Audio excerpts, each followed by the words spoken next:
Chapter 5. The failure of the 1858 cable. The world celebrated.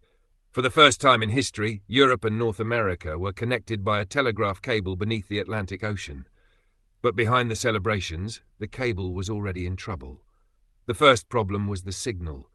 The cable worked, but the electrical current arriving at the other side was extremely weak. The reason was a scientific problem engineers were still learning to understand. A long submarine cable did not behave like an ordinary wire.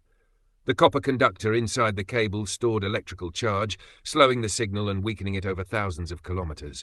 The cable needed sensitive equipment and careful operation. But one man believed there was another solution. His name was Entity People. Edward Orange Wildman, W. Edward Orange Wildman, White House, the Atlantic Telegraph Company. He believed the weak signals could be improved by using much higher electrical voltages. Instead of gently detecting the faint signals traveling through the cable, he used powerful induction coils to force stronger currents through it. At first, the messages appeared clearer, but the method placed enormous stress on the fragile cable. The insulation began to deteriorate. The signals became weaker.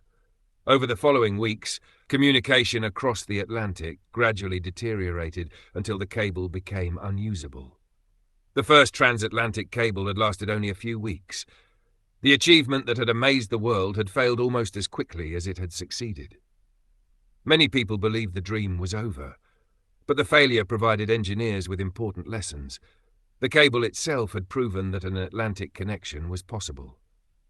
The problem was not the ocean. The problem was understanding the science of transmitting signals across such a long underwater cable. The next generation of engineers would have to create a stronger cable, better equipment, and a more reliable system. And years later, a new attempt would finally succeed. Next, the cable that changed the world, the 1866 transatlantic connection.